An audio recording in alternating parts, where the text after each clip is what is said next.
பிரியமானவர்களே, இயேசு கிறிஸ்துவின் நாமத்தில் உங்களை நான் வாழ்த்துகிறேன். இந்த இடம் பார்த்தீங்களா, ராமநாதபுரம் மாவட்டத்தில் ராமேஸ்வரன் ஒரு இடத்துல கடற்கரை ஒட்டி முக்கியமான ஒரு இடம். இந்த இடத்துல தனுஷ்கோடின்ற ஒரு இடம் இருக்கிறது. ராமேஸ்வரத்திலிருந்து சில கிலோமீட்டர்கள் தூரத்தில் இருக்கிற தனுஷ்கோடி. 2 பக்கம் கடல், மத்தியில் இந்த ஊர் இருந்திருக்கிறது. 1964 ஒரு பெரிய புயல் வந்து அதனால் இந்த கடல் ஊருக்குள்ளே வந்து இந்த ஊரே அழிந்து விட்டது. 1964 அழிந்து விட்டது. ஆயிரக்கணக்கான மக்கள் மரிச்சிட்டாங்க. இரவு நேரம் ஆனதுனால நிறைய பேர் தப்பித்துக்கொள்ள வழி இல்லாமல் மரிச்சிட்டாங்க. அதன் பிறகு இந்த ஊரில் வந்து யாரும் வசிக்க முடியாத சூழ்நிலை. இப்பொழுது டூரிஸ்ட் வர்றதுனால சில கடைகள் அவைகள் தான் இருக்கிறது.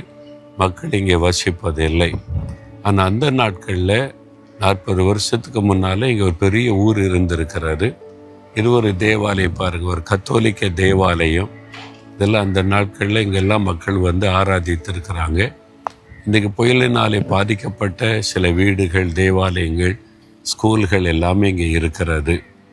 ஒரு துயரமான சம்பவம் நடந்த ஒரு இடம் இது. சரி, இந்த நாளில் ஆண்டவர் எனக்கு என்ன வசனம் வைத்திருக்கிறார் நினைக்கிறீங்களா? 72வது சங்கீதம் 12வது வசனம், கூப்பிடுகிற எளியவனையும் உதவியற்ற சிறுமையானவனையும் அவர் விடுவிப்பார்.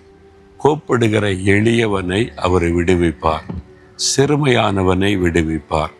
ஒருவேளை நீங்கள் நினைக்கலாம், நான் ஒரு எளிமையானவனுங்க, ஏழை குடும்பங்க, எனக்கு யாரையுமே தெரியாதுங்க, அதனால் இந்த மாதிரி நான் வந்து உதவி செய்ய யாரும் இல்லாமல் கஷ்டப்பட்டு கொண்டு இருக்கிறேன், யாரையும் நான் மதிக்கிறதும் இல்லை, ஏன்னா நான் இது மாதிரி சிறுமைப்பட்டவன் ஆயிட்டேன் அப்படின்னு நினைக்கிறீங்களா? உங்களுடைய குரலை கேட்டு விடுதலை கொடுக்கிற ஒரு அற்புதமான ஆண்டவர் இருக்கிறார். இயேசு கிறிஸ்து இந்த உலகத்தில் உலாவின நாட்களில் எரிகோ என்ற பட்டணத்தின் வழியாய் கடந்து போனார். அங்கே பரிதிமை என்ற கண் தெரியாத ஒரு மனிதன் இருந்தான். கண் தெரியாத மனிதன் தர்மம் எடுத்து தான் பிழைப்பை நடத்தினான். எளிமையான ஒரு மனிதன், மனிதர்களால் அற்பமாக எண்ணப்பட்ட ஒரு மனிதன். அவன் இயேசு அந்த வழியாய் வருகிறார் என்பதை அறிந்து, தாவீதின் குமாரனே எனக்கு இறங்கும் என்று கூப்பிடுகிறான். மக்கள் என்ன சொல்கிறாங்க? அமைதியாரு, பேசாத.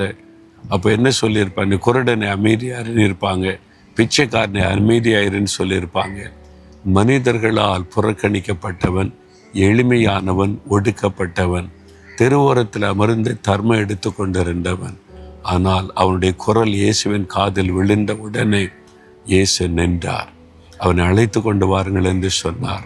நான் உனக்கு என்ன செய்ய வேண்டும் என்று விரும்புகிறாய் என்று கேட்டு அவனுக்கு பார்வை கொடுத்து அந்த இருளிலிருந்து அவனை விடுதலையாக்கினார். சிறுமையானவளை விடுதலையாக்குகிற ஆண்டவர், எளியவர்களை விடுதலையாக்குகிற ஆண்டவர். நீங்கள் இன்றைக்கு அந்த நிலைமையில் இருக்கலாம். எல்லாரையும் அற்பமாக பேசுகிறாங்க, அற்பமாக நினைக்கிறாங்க. எங்கள் ஊரில் நான் வசிக்கிற இடத்துல என்னை மதிக்கிறதும் இல்லை, நான் கஷ்டப்பட்டு போனேன், எளியவன் என்று கலங்குறீங்களா? இயேசு உங்களை மதிக்கிற ஒரு ஆண்டவர், உங்களை கனப்படுத்துகிற ஆண்டவர், உங்களுடைய கூப்பிடுதலின் சத்தத்தை கேட்கிறவர், விடுவிக்கிற ஆண்டவர். இன்றைக்கு உங்களுக்கு ஒரு விடுதலை உண்டாக போகிறாரு. உங்களை தூக்கி ஆண்டவர் எடுக்க போகிறார். யாரும் உங்களுடைய குரலை கேட்க இல்லாவிட்டாலும் இயேசு உங்களுக்கு இருக்கிறார். இன்றைக்கு ஆண்டவர், இயேசுவே தாவீதின் குமாரனே எனக்கு இறங்குன்னு பரிதிமேயு மாதிரி ஒரு சின்ன ஜெபம் பண்ணி பாருங்க. கர்த்தர் உங்களை தூக்கி எடுத்து இந்த இக்கட்டை, இந்த ஆபத்தில் இந்த விடுதலையாக்கி உங்களை மகிழ பண்ணுவார். அந்த இருளிலிருந்து வெளிச்சத்துக்குள்ளே கொண்டு வந்துடுவார். உடைய வாழ்க்கையை தலைகளாக மாறிவிடும். தர்மம் எடுத்து கொண்டு இந்த பரிதிமேயு இனிமேல் தர்மம் எடுக்க வேண்டிய அவசியம் இல்லை, என்ன கண் பார்வை வந்துவிட்டது, வெளிச்சத்தை வந்துவிட்டான், அவனுடைய வாழ்க்கையை தலைகளாக மாறிவிட்டது.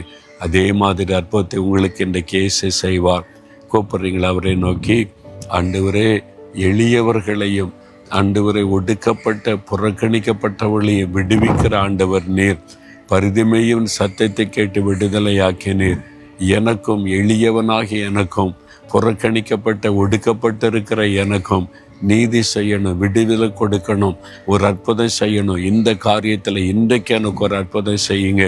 இயேசு கிறிஸ்துவின் நாமத்தில் ஜெபிக்கிறேன் பிதாவே, ஆமேன்.